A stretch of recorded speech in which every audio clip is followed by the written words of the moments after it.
Professor Machofi here again. Hello, my fellow Kenyans.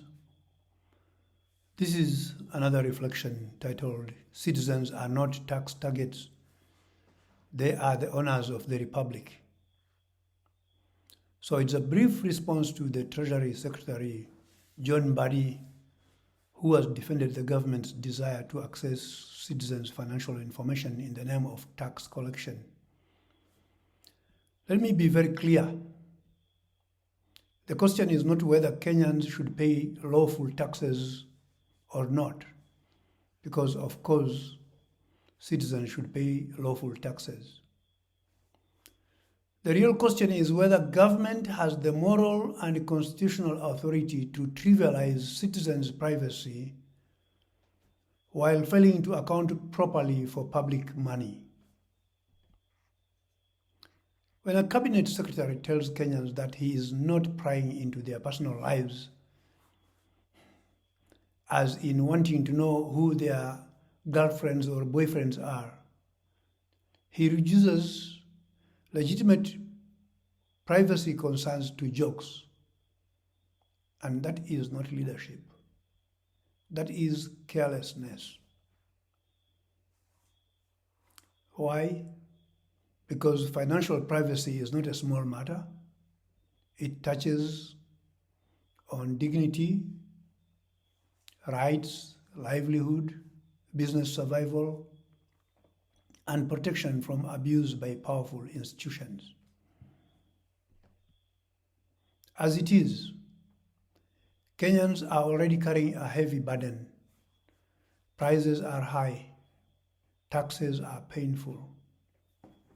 Public borrowing continues, yet citizens are not given clear, convincing accountability on where borrowed money goes, how public money is spent, and why corrupt individuals and protected networks continue to drain the countries, while the so-called big fish remains largely untouched. Think about it for a moment. If there was public participation, there would have been no reason for Kenyan people to accept the government to continue to borrow. But they borrowed without asking. Now they don't have money even to pay the interest rates. And now they have to tax you and I in order to raise money to pay the interest rates. Meanwhile, our lives are just the same, difficult lives. We are told that the country loses huge amounts of money through theft, waste, and abuse of public office. We also see people entering public office and becoming extraordinarily wealthy within a short time. So, before government lectures citizens as if they are the main suspects, government must first answer a more basic question. Who is scrutinizing the state? That's the question that needs to be answered. Chapter 12 of the Kenya Constitution is very clear on public finance. Specifically, Article 201 says that there must be openness and accountability, including public participation in financial matters. It says the burden of taxation must be shared fairly. It also says that public money shall be used in a prudent and responsible way. So, before the government rushes to intrude into citizens' financial privacy in the name of tax collection, it must first obey the Constitution by accounting for how it collects, borrows, spends, wastes, or loses public money. That is priority. Article 35 gives citizens the right to access information held by the state. What does that mean? It means that citizens are no longer beggars before government. As a matter of fact, they are the sovereign owners of the republic. So we have the right to know how revenue is collected, how taxes are used, how borrowing is justified, and who benefits from public expenditure. Let us also talk about the visible lifestyle of government.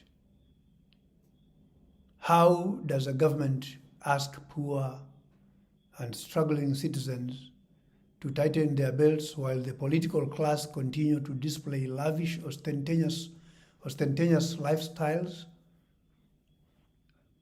like government finance SUVs, unnecessary convoys, allowances, foreign trips, and privileges that do not even reflect any seriousness as far as austerity is concerned? This is why Kenyans must read and understand the Constitution. Without constitutional literacy, citizens may complain about suffering without seeing the legal basis for demanding correction. Article 3 says, every person has an obligation to respect, uphold, and defend the Constitution. What does that mean? It means that you as a citizen, you are not a spectator. You are the constitutional supervisor of government. This is also why demonstrations must not be condemned flat out. Why? Because Article 37 protects the rights of citizens to assemble, to demonstrate, to picket and petition public authorities, provided they are peaceful and unarmed. In this sense, then, we need to understand that a demonstrator is not automatically a looter. A protest is not automatically disorder. Constitutional literacy helps citizens distinguish lawful civic action from criminal conduct. Business owners, especially, they need this clarity. A peaceful citizen exercising a constitutional right is not the same as someone who breaks windows, steals property, burns businesses, or uses violence. Those are different actors, and they must not be confused with demonstrators. Many Kenyans have seen, and credible public reports have raised concerns that hired goons or violent disruptors are sometimes used to interfere with peaceful demonstrations. Their role appears to be simple: create disorder, throw stones, break windows, loot businesses, and then allow the violence to be blamed on legitimate demonstrators. If people are hired, sponsored, protected, or encouraged to create violence so that peaceful citizens can be tear-gassed, beaten, arrested, or discredited, then that is serious criminal and constitutional matter.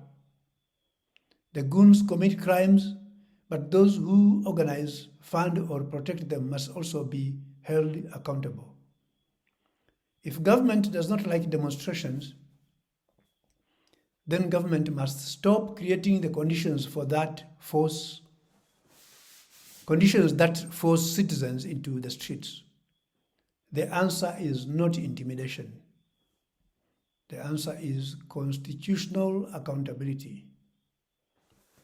So let's reflect back 2 years ago, June 2024. Demonstrations that should have taught us something. When citizens feel unheard, they are ignored, and they are being overtaxed, and they are disrespected, they will eventually speak. The young people who rose in June 2024 were not enemies of Kenya. They were citizens asking for accountability, dignity, and justice. I remember the words of the young lady by the name of Ngure who said something, and I'm not exactly sure, but she said something like, when we stop the fear, they lose their power. And this is a point where she was cornered by two police officers, and she was asking, why are you arresting me? You know, that statement captures something very deep, that power depends on fear, or rather, power that depends on fear is not constitutional power. It is simply domination. It will be nice if the government stopped intimidating citizens when they are supposed to be supporting the demonstrations. So Mr. Badi, or Mr. Mbadi, sorry for mispronouncing your name, this issue cannot be dismissed casually, the issue of privacy.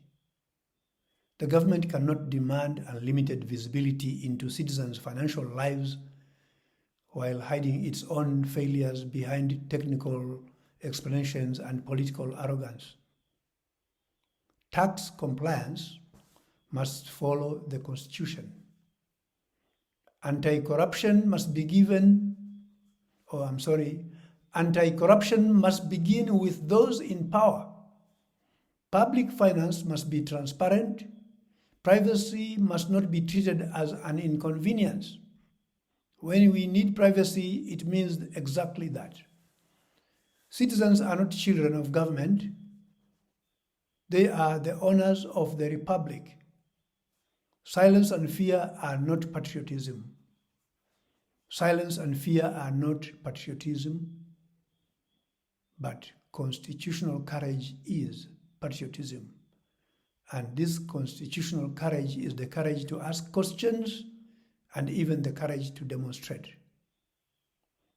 My fellow Kenyans, we are all implicated, and we need to know that if the house is dirty, we cannot be asking who is going to clean this house for us. We, the people, must do that. Doing that lawfully. I hope you like this civic education.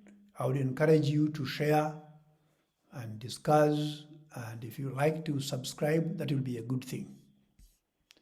Thank you, my fellow Kenyans. Let's build a country that works.